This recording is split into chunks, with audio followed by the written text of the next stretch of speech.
All right.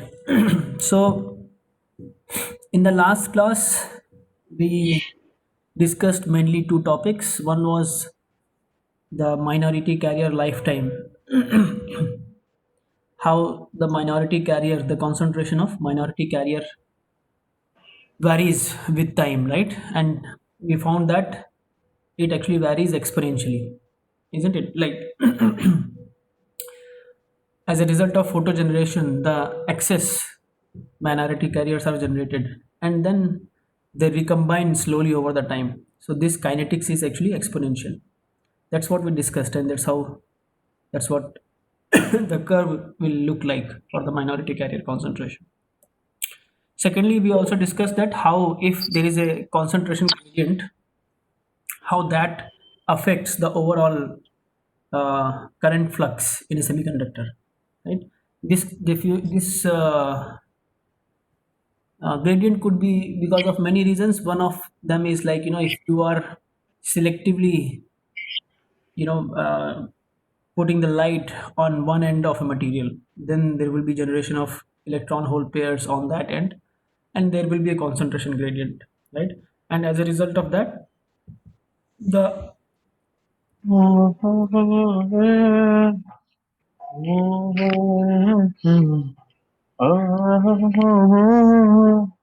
कौन है भाई ये गायक वहां से?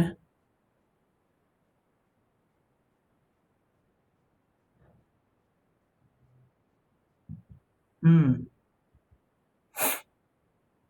So yes, the diffusion flux as well as the drift flux, like because of the simultaneous application of applied field, there will be a drift of electrons also, right? So those two will both of them will be contributing to the current density. Same thing will be happening for the holes also. So these were some of the things, and then actually, because these are both actually measures, both the diffusion coefficient as well as mobility. They are sort of measures of ease with which charge carriers travel in a medium, right? So they are related through that Einstein relationship. Basically, the ratio is a temperature dependent constant, kT by E, right? So the using this relation, if we know any of the quantities like mobility or diffusion coefficient, we can calculate the other quantity also, right? So today we will start with optical absorption. So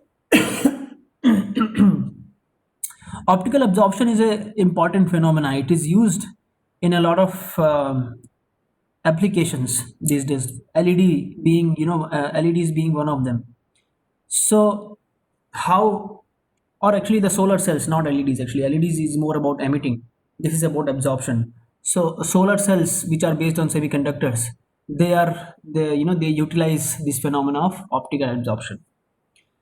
So what happens in optical absorption is that you basically put, or there is an incident beam of light. The energy of the beam is h nu, right? Nu is the frequency of this optical beam or the light which you are incidenting there. So the frequency of that light is nu, so the energy of this incident light will be h nu, right? For any excitation to happen, if this light has to excite any electron, the energy of this light or the light rays should be greater than or equal to the band gap, isn't it? Because the minimum energy gap which the electron has to travel if it has to excite from valence band to the conduction band, it is actually the band gap of the semiconductor, right? So if the energy is just equal to the band gap, then an electron from the top of the valence band, it will get excited to the bottom of the conduction band, right? Which is the scenario which is shown here. Let us say if we have larger energy, frequency is larger, then what will happen is that the electron which is there at the top of the valence band, it will get excited to somewhere in the middle of the conduction band, right? Because the energy is more than this band gap, so it will be excited to a higher energy level. But then we know that the average energy of an electron in the conduction band has to be 3 by 2 kT, right? It cannot be more than that. So so basically to follow that, it has to lose some of its excess energy. This process of losing the energy, the losing the excess energy which is there with the excited electron, it is called actually thermalization.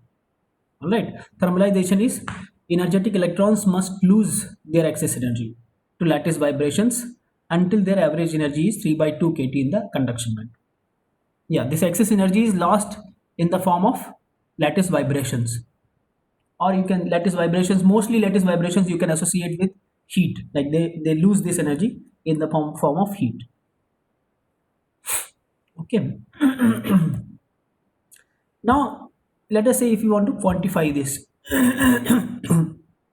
this absorption process.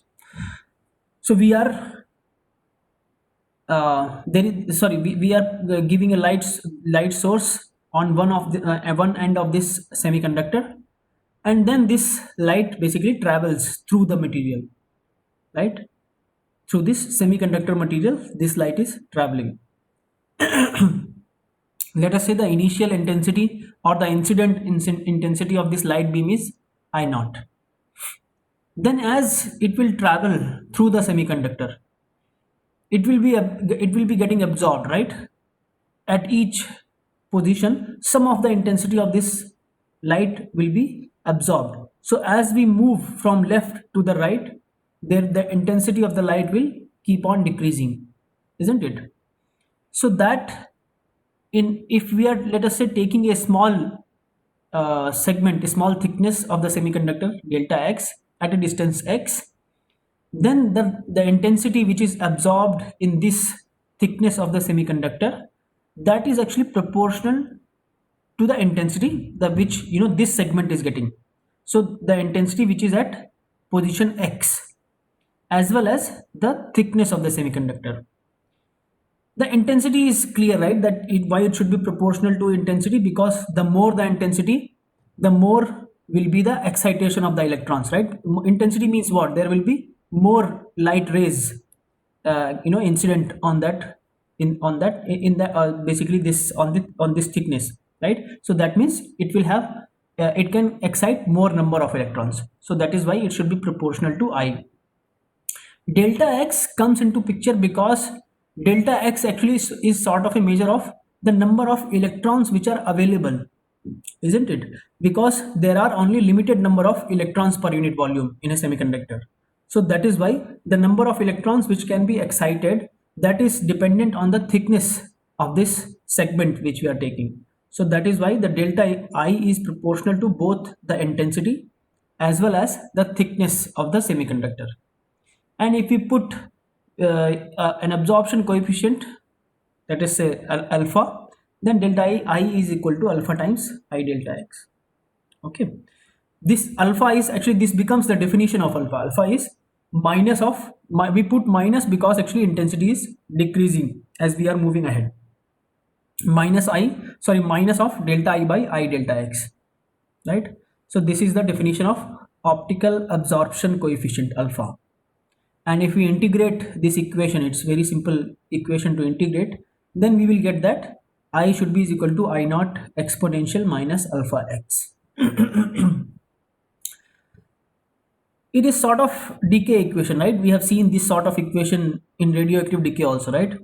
So there is something called radioactive decay constant or something like that. Here also we have alpha, similar to that constant.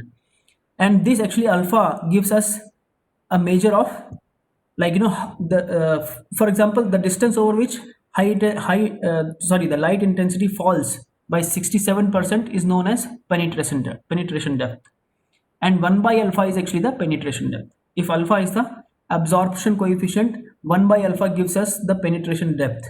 This is the distance over which the light intensity falls by 67%, right? So this alpha is a measure of the penetration depth, like how deeply the light can travel into a semiconductor. It is a sort of measure for that. Okay, and this law is that I is equal to I naught exponential minus alpha x. It is known as Beer-Lambert law. I guess you have heard this name earlier also. Now let us look at more physics. Why what how alpha varies with the photon energy, because there can be different, we can incident of we can the incident light of can be of different energies. And it has been seen that actually the optical absorption coefficient, it depends on the photon energy.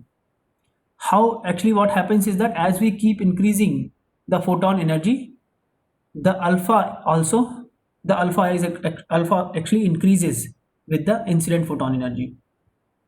Okay, as you can see here for silicon and gallium arsenide, y-axis is alpha, and the x-axis is photon energy, the incident photon energy. For silicon and gallium arsenide, both of them actually alpha increases as we increase the photon energy. The behavior is slightly different. We will come to that why there is this difference in the behavior of silicon and gallium arsenide. One thing is clear: as we increase the photon energy, the absorption coefficient increases. We can understand this behavior of absorption coefficient by the excitation behavior of a semiconductor as well as the density of states. So one thing first which we need to remind ourselves is density of states increases from band edges. You can see actually this is the density of states, and this is the behavior of density of states with energy. It increases from the band edges, like from the bottom actually it increases, and there are usually certain peaks and troughs here. So you can see there are in this simpler density of states curve, we have two peaks and then there are troughs also. But in general actually the density of states increases from the bottom of the band and it reaches its maxima somewhere in the middle of the band. I have repeated this point many times, that density of states is higher in the middle of the band. Maximum can be anywhere. It is not necessary that it will be exactly in the middle, but it will be always be away from the band edges. So density of states is higher in the middle of a band. So now let us try to understand why this alpha behaves like that. So when we have, let us say if we have energy which is equal to the band gap, which is exactly equal to the band gap, then actually there is very little possibility to maneuver, right? What will happen is that only the electrons which are at the band edges of the valence band, they can get excited to the band edges of the conduction band. And as we can see, the density of states at the band edge, like at the top of the valence band as well as at the bottom of the conduction band, it is very, very low. Density of states being lower means that there are very few possibilities of electrons getting excited. First of all, there will be very few electrons at the top of the conduction band, and there will be very few empty states where this electron can go to after getting excited, right? So the possibilities are very limited. Now let us see if we have energies which are higher than this band, significantly higher than the band gap. What will happen is, first of all, more energetic photons can excite electrons from populated regions. Populated regions means from the middle of the conduction band, right?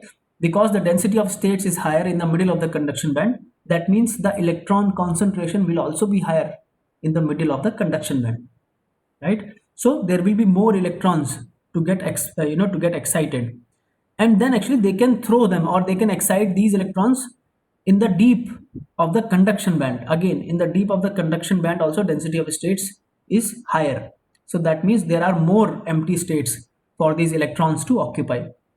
So that is one of the reasons that if we have energies higher than the band gap, then the electrons can get excited from the populated regions of the valence band to the deeper regions of the conduction band, where there are more empty states available for the occupation. All right. And if we have energy, second reason is please explain why graph of density of let me see, there is a question. Please explain why graph of density of states is different here.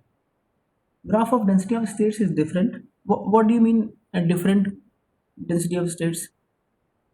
It is, I mean, if you like, if you mean that it does not look not only one maxima. Okay, okay. So this actually, the density of states curve which we have seen earlier, those are very simplistic density of states, because actually density of states depends on the interatomic interaction, and it's a very complicated uh, quantity to calculate. Like, you have to do some density of you have to use density functional theory, or you have to solve actually the Schrodinger equation to get these density of states.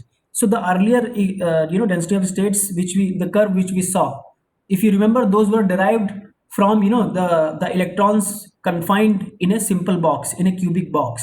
We assumed that the electrons in a metal is like an electron in the box. So we took a very simple case there, and then we derived that particular expression where actually we came up that there should be only one maxima. But in reality, actually, this is also a very simple density of states.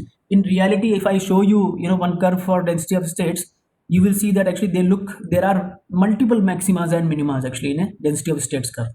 Maybe I can just show you on internet.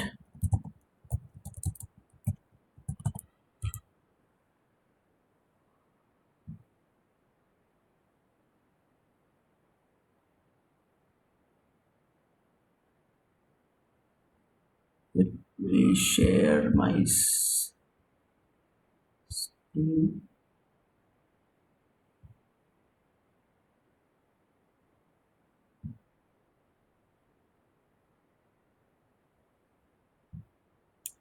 So here you see actually, for example, here, this is the density of states of tin.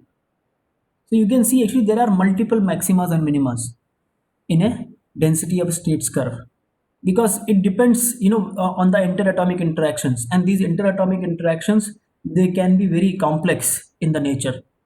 So that is why we have these kind of density of states curve. What we saw earlier in the chapter, I think 4, when we derived that expression, that was actually a very simpler case where the electron was confined in a cubical box.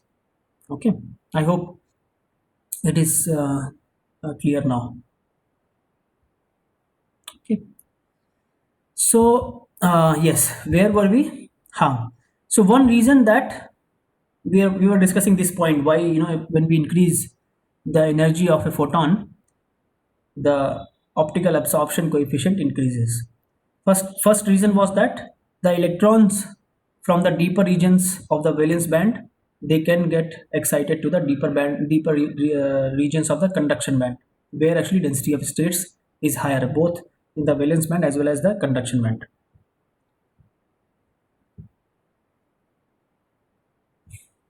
Second reason is, if you have energies higher than the band gap, what will happen is actually there are more possibilities.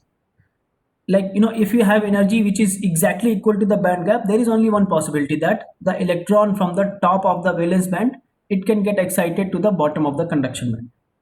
But if you have significantly higher energies, the electrons can get excited from many places to different places in conduction band. For example, in this case, the energy of this photon is constant, but the electron from the very middle of the conduction band, it can get excited, sorry, by valence band, it can get excited to the bottom of the conduction band, or from the middle to the middle of the conduction band, or from the top to the middle of the conduction band. So there are multiple possibilities which are available. So that also increases the optical absorption coefficient, right? So these are the two main reasons because of which the optical absorption coefficient increases as we increase the energy of the photon. Okay, now let us discuss, why do we see this difference between silicon and gallium arsenide. It is actually related to the direct and indirect recombination also, like not related, but we can draw the analogy from there. If you remember, silicon is actually an indirect band gap semiconductor. If you remember from recombination discussion, in silicon, the recombination is indirect. And in gallium arsenide, because it's a compound semiconductor, it is actually direct band gap semiconductor.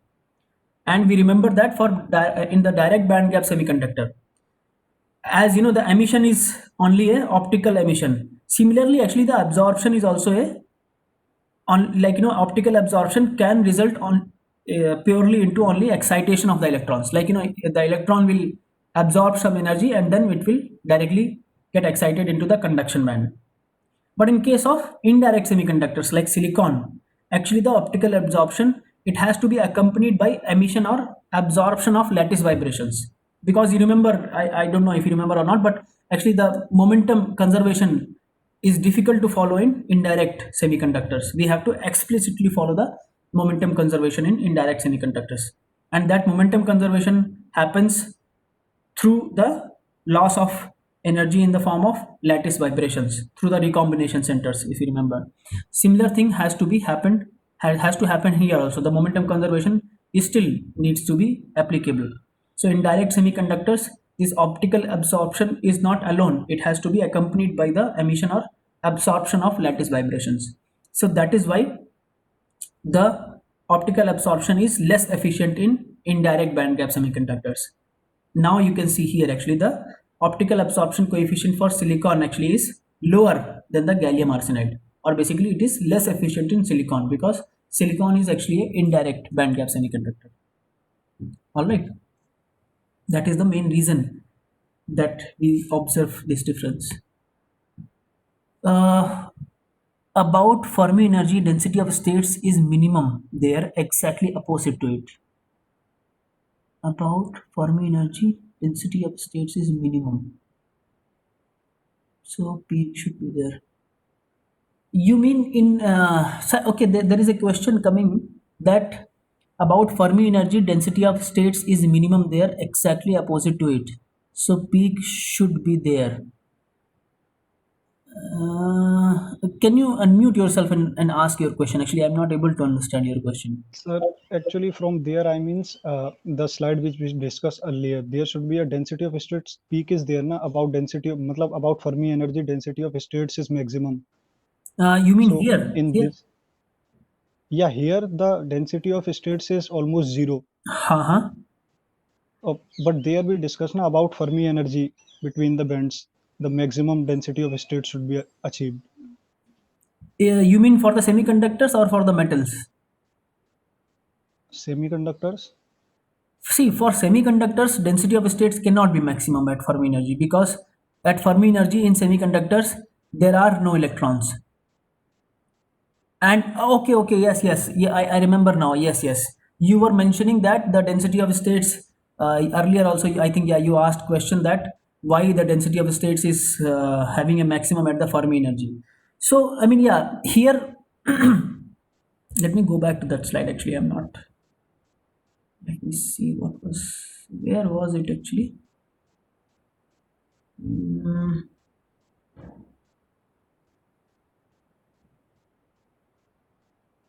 I think it was here. Yes. No, see here, even here, the density of states does not. There are no states available in this band gap, right? There was Okay, only, sir, clear, sir. I think I related to metals. Okay, fine, sir. है ना? Okay. Okay.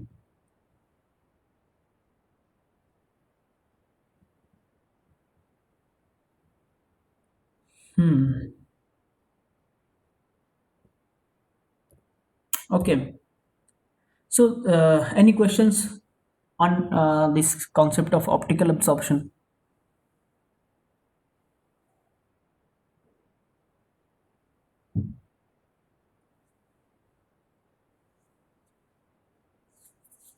Any questions?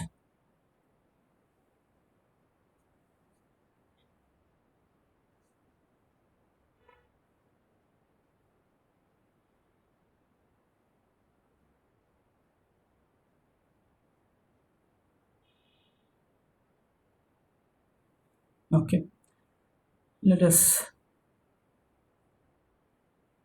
discuss very briefly piezoresistivity. I think you must have heard about it a lot these days. Actually, it is a very uh, useful concept for designing the sensors, certain type of sensors. And actually in the semiconductor industry also, this is being utilized very heavily these days. So piezoresistivity, as you must be knowing, I think actually that is the change in the resistivity of a semiconductor due to an applied stress. What happens is, if we apply an stress, if we apply a stress on the semiconductor, in that direction actually the resistivity of the semiconductor changes. For example, here we are applying the stress in the longitudinal direction along the length of this semiconductor, and as a result of that there will be a change in the resistivity of the semiconductor in this direction. Okay, now what could happen actually is that why the resistivity can change. There can be two reasons, right? One could be because you remember that the conductivity is mainly dependent on two things. One is carrier concentration, second thing is mobility. So one of those things actually has to change, either the carrier concentration or the drift mobility. One of those quantities change because of the application of the stress. Usually, actually, it is the drift mobility which changes. Carrier concentration is not affected much by by the application of the stress. It is the mobility. Mobility could change, because actually, as a application of stress, there is more scattering of these charge carriers, right? So that could be the reason for change in the resistivity.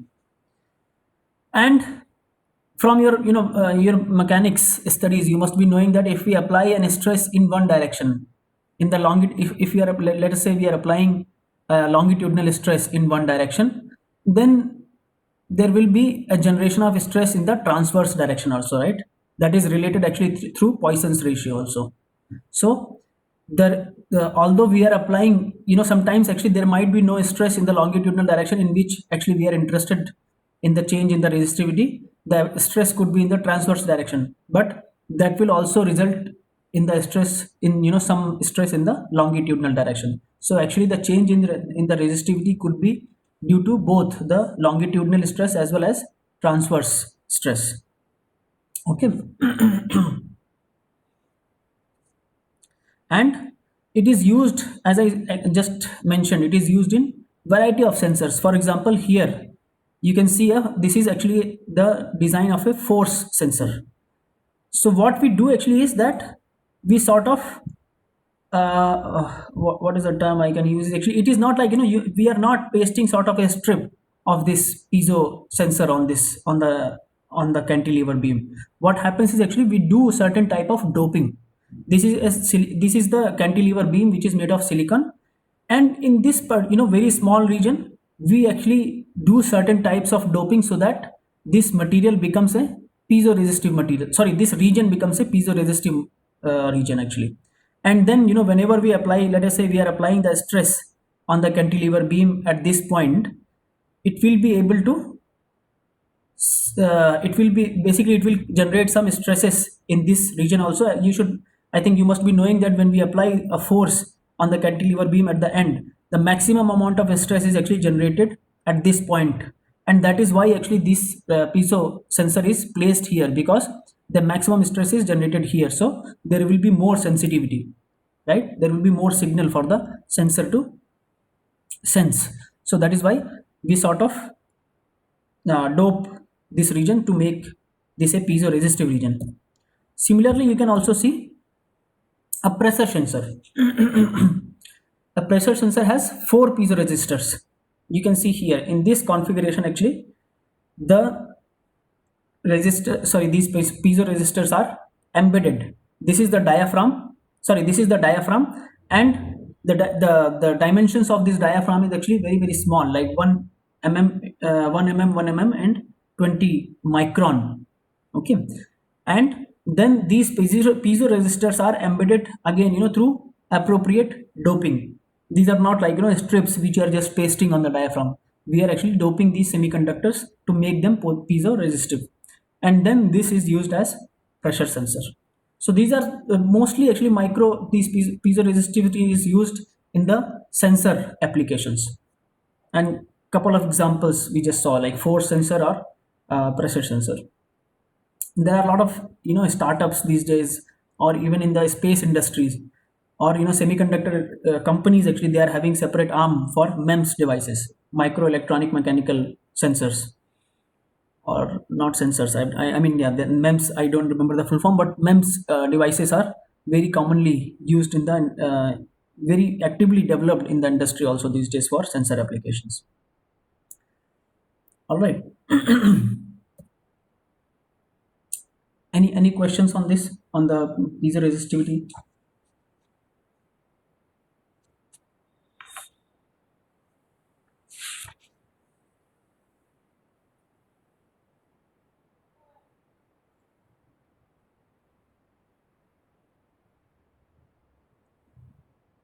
Hmm?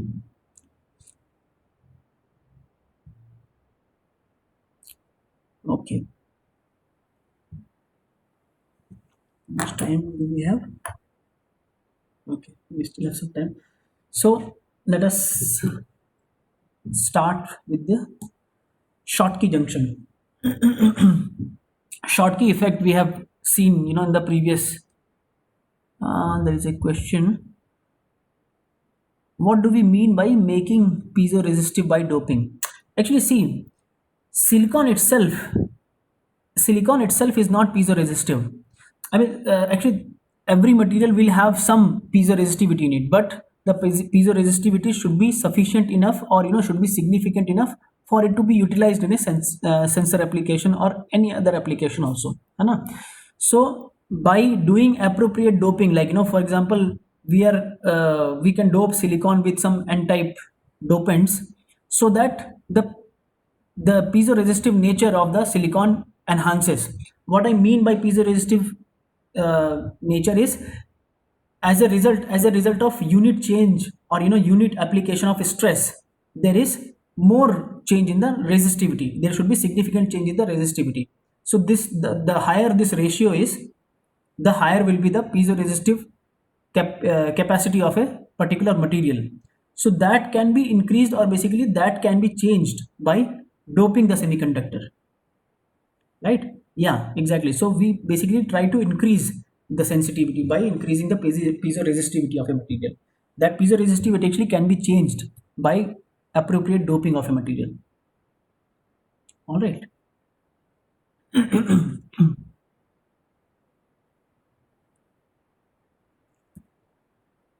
Yes. Now, we already discussed this concept of Schottky effect in the last chapter, right? You remember that in uh, field emission devices, actually the Schottky effect is used very commonly. Field emission displays also is one of the example of that. So now let us discuss this Schottky effect in the context of semiconductors. Let us look at this picture. What we have here is, actually there is a metal, है ना? And there is a n-type semiconductor. We can discuss this case for with p-type semiconductor also, but uh, we have been discussing most of the concepts with n-type semiconductor, so we will continue with that actually, है ना? See, here we have a metal and an n-type semiconductor, and we are assuming that the work function of the metal is higher than the work function of the n-type semiconductor. Okay. Now the definition of work function is the amount of energy which is required to emit an electron in the vacuum, or to free an electron in the vacuum from Fermi energy level, right? So this will be the Fermi energy, sorry, the work function of the metal. Now actually one could ask, like sorry, let me first define. In semiconductor also, actually the work function is defined with respect to the Fermi level of the semiconductor only, in the sense the energy difference between the vacuum and the Fermi level, that is called the work function of the semiconductor also. Now actually you can ask, like there are no electrons at the Fermi level. There are no electrons, and the physical definition of work function is the energy which is required to emit an electron from the highest energy levels, like highest occupied energy levels, to the vacuum, right? So then in this case, in the case of semiconductors, it should be actually the energy difference between the vacuum level and the conduction band minimum, because the highest energy levels where the electrons are occupied, they are actually in the conduction band. But actually the thing is, in semiconductor also the work function is measured from the Fermi level only. The reason for that is, let us say, if you emit, although the electron will be emitted from the conduction band only, as soon as this electron is emitted, the carrier concentration has changed in the semiconductor.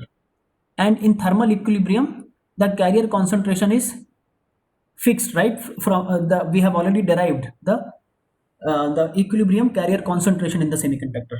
So to maintain that concentration, an electron actually has to jump from valence band to the conduction band, and this is actually the extra amount of energy which will be required, right? So if you see the total amount of energy which is required to emit an electron, that will be this gap, which is actually also the electron affinity. I already introduced that this gap is actually the gap between vacuum level to a conduction band minimum is known as electron affinity. So this gap plus the energy which is required to excite the electron from valence band to the conduction band, and that actually comes out to be equal to this only, that if we measure the work function from the Fermi level of the semiconductor, although there are no states or there are no electrons at the Fermi energy level in semiconductor. So this you should remember, that the work function for both the metals as well as semiconductors, it is defined from the from the reference of Fermi energy level only. Okay. Now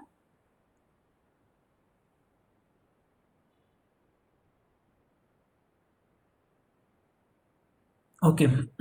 Now let us discuss some of, like, what this is the scenario before the before they have put in contact. Like, there is a metal which has higher work function, and there is a semiconductor which has lower work function. Lower work function means there are electrons in the semiconductor which are at higher energy levels, isn't it? So as soon as we will put these two materials in contact, this metal and semiconductor, as soon as they are in contact, these electrons will try to move actually from the conduction band minimum of semiconductor to the energy states just above the Fermi energy level in the metal, right? Because that will lower their energies. Here they are actually at the higher energy level, and as soon as they move to the metal just above the Fermi level of the metal, their energies will be lowered, right? So they will try to go to that lower energy state, right? Let us look at this actually picture in more detail here. So now what will happen is that, actually this is, we have discussed earlier also, what will happen, the electrons from the semiconductor, they will move to the metal side. As a result of that, there will be a accumulation of negative charge. There will be excess electrons in the metal side, right? At the surface there will be excess electrons in the metal, so there will be a negative charge on the metal side. And because the electrons have moved from the semiconductor side, there will be exposed positive donor atoms, right? You remember there are donor atoms which are giving the electrons in a semiconductor, right? And this is an n-type semiconductor, so there will be donor atoms, and these donor atoms will be exposed now, and they will be positively charged. So there will be an accumulation of positive charge in this region in the semiconductor. Okay. This region is also known as depletion region because it is depleted of the electrons, or it is also known as space charge layer because there is a layer which has a charge, which is actually positively charged. So this is also known as space charge layer. All right. Now, because of these accumulation of charges, there will be a potential, right? There will be a potential from the semiconductor side to the metal side, right? And this potential is known as built-in potential. Here actually it is represented by V naught. So this built-in potential will be developed as a result of movement of electrons from the semiconductor side to the metal side. All right. And since there is positive charge, on one side, and negative charge on the other side, there is also a built-in electric field. That is also pretty obvious, right? And this movement, or this transfer of electrons from the semiconductor side to the metal side will continue as long as the Fermi energy levels are at different level in metals and semiconductors. What will actually happen is, as there will be more accumulation of negative charge here, this field will become stronger and stronger, and actually it will oppose the movement of electrons from the semiconductor to the metal side. And at one point this electric field will be strong enough so that it can stop further movement of the electrons from the semiconductor side to the metal side, right? That will happen actually when the Fermi energy levels in the metal and semiconductors, they are in line, or basically they are at the same level. Then this movement of electrons will stop from the semiconductor side to the metal side, right? Now in this picture actually you can see actually that near the contacting surface, there is a bending in the band diagram of semiconductor. Why this happens actually is, you remember that the electrons from this region, this is the depleted region. That means the concentration of electrons is lower in this region in comparison to this region, which is the neutral region, actually neutral semiconductor region, where the electron and holes, they are basically in equilibrium. They are in thermal equilibrium. But here in this region, the electron concentration is lower, or this is actually the depleted region. Now if the electron concentration is lower, that means this energy gap, you remember that the electron concentration depends on the energy gap between EC and EFN, right? So this should be higher.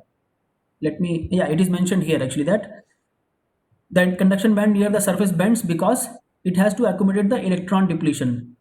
Because N has decreased, that means EC minus EF should increase, because the concentration depends on EC minus EF by exponential term e to the power minus EC minus EF. So that is why this should increase, then only N can decrease. So because of that, actually there is a bending in the band diagram of semiconductor near the surface region. All right. Away from the surface region, it remains the same. There is no difference. But near the surface region, actually there is a bending in the band diagram of the semiconductor. This comes from because the electron concentration has decreased in this particular region, and that can be accommodated only by increasing this energy gap between conduction band minimum and the Fermi energy level. Okay. Now once this situation has reached, like the Fermi energy levels in metals as well as n-type semiconductors, they have lined up, then there is no further movement of electrons, right? I mean, there is no driving force or driving potential for the electrons to move from this side to the metal side. Now it can happen only by thermal excitation. Like if we increase the temperature of this junction, then the electrons, if they have to get excited from the metal side, they will have to cross this particular barrier phi b, right? And for the electrons to get excited from the semiconductor side, they have to cross the barrier of phi m minus phi n, which is actually equal to EV naught. Why? I hope you are able to see that actually that phi m minus phi n will be is equal to EV naught, because let me go to the next slide. Yes. So this built-in potential, that is actually the EV naught, right? That will be is equal to phi m minus phi n. These are the work function of metals and semiconductors. So the potential which is built in, that will be is equal to phi m minus phi n, right? Or phi m minus phi n but divided by E from this equation. All right. So this is EV naught, actually the barrier for the electrons to get thermally excited, because once they cross this barrier, then they can go to the lower energy levels in the metal side. And similarly for the metal electrons to excite, they have to cross this barrier of phi b. So you should notice one thing is that the energy barriers for the electrons to get thermally excited are different on the metal side and the semiconductor side. They are not the same. this you should remember actually, that phi b is the energy barrier which these electrons have to cross to move, into the semiconductor. And the semiconductors from the semiconductor side, if the electrons have to get excited, they have to cross a lower energy barrier, which is ev naught. So this thermal current value will be C1 exponential minus phi b by kT. J1 is the current from the metal side to the semiconductor, and J2 will be is equal to C2 exponential minus EV naught by kT, because EV naught is the energy barrier from the semiconductor side. So this is the current from the semiconductor to the metal side. In the equilibrium, actually, when there is no there is no current, then actually J1 should be is equal to J2. The number of electrons which are crossing over from this side should be is equal to the number of electrons which are crossing over to this side. In the equilibrium, that should be the scenario. One more thing, actually, this phi b, we have already defined the energy barrier from the semiconductor side, and we need to define this phi b is the barrier from the metal side. I will come to your question, just give me a second. I will just explain this part. Phi b will be is equal to, from here you can see that it will be is equal to this difference plus EC minus EFN, isn't it? This difference phi m minus phi n plus EC minus EFN, and that can be written basically like the EV naught plus EC minus EFN. That's what this is. EV naught, this difference is EV naught, and this difference is EC minus EFN, right? So that is what will be the barrier from the metal side for the electrons to cross over to the semiconductor. The question is, how will we know that electron which surpass phi b will enter semiconductor? See, they will have only two options, right? The electrons which are getting excited from the metal side, either they can go to the vacuum or they can go to the semiconductor side. Now, why will they prefer to go to semiconductor side? Because actually the energy barrier is lower. If they have to go to the vacuum, they have to cross this whole energy barrier, which is actually the work function of the metal. That is much larger in comparison to this smaller barrier. So that's why actually they will prefer to go to the semiconductor side. And once they are excited and gone to the semiconductor side, they are basically at a lower energy level here also, right, in comparison to the vacuum. So that's why they will prefer to go in this direction, because there is an energy barrier, smaller energy barrier in comparison to the work function of the metal. But can't they stay in metal for less excitation? Yes, I mean, see, unless they have enough energy, we will have to provide, we will have to basically heat this metal to provide this energy. Unless they have sufficient energy, they will not get excited. But because the Boltzmann distribution, some electrons will always have energy. That's why actually in equilibrium the current will not be zero. It is actually that the current from one side will be is equal to the current from other side, because Boltzmann distribution says that there will be some electrons which will have this amount of energy. So there will be some current, but in equilibrium J1 will be is equal to J2. Okay. To have an effective current from one side to the other side, we will see actually how that can happen. But for now, what you need to understand is there will be no current in the equilibrium. I mean, can't electron stay in between vacuum and phi b? In between vacuum and, no, why will they stay in between vacuum and phi b? Phi b. I mean, you mean in this region? Can't electron stay in this region? They will not stay, right? Because there are empty energy states which are available both in the semiconductor as well as in the metal. So there is no motivation for the electrons to stay in this region actually. Although there will be energy states in metal, there are continuous energy states from the Fermi level to the vacuum level, but they will not stay in this level because there are lower energy states which are available, and a system will always try to occupy the lower energy states. Exactly, yes, they occupy less energy state by going to semiconductor. That's true. All right. Am I audible here? Yes, you're audible. Yes. So these expressions which we have discussed with respect to J1, phi b and J2 minus EV naught, are we saying that this is the current after contact? Yes, after contact. Before contact, there will be no current. Okay, thank you.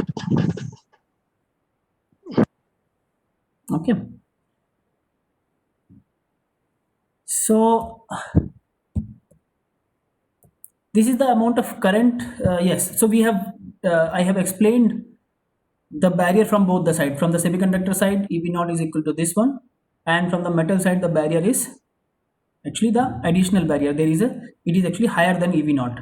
So actually, there will be less probability of electrons getting excited from metal side to the semiconductor side. There will be more probability of electrons moving from the conduction. From the semiconductor side to the metal side, because the barrier is actually lower for movement from the semiconductor side. Now this actually quality, I will just take 2 more minutes, because actually otherwise we will leave this topic incomplete. So I will explain this again probably in the next class, but just so that there is a continuity, I'll discuss this here.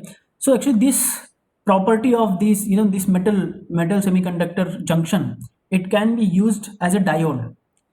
I guess you know that diode is actually a device which allows current only in one direction, right? It does not allow current in the other direction. So what will happen? Let us say we have this Schottky junction where there is a metal and N-type semiconductor. Now we have applied a voltage, external voltage. This condition is known as forward biased Schottky junction, because actually we are applying a negative potential on the semiconductor side. So what will happen, because the charge carriers are also negative and we are applying a negative potential from this side, this will actually lower this energy barrier. You remember, before application of this voltage, the barrier for the semiconductor electrons to cross over was EV naught. Now it has been actually reduced by external voltage, which is V. So now the effective barrier is EV naught minus V. So this barrier becomes quite small. So actually that will encourage the current to flow from the semiconductor side to the metal side.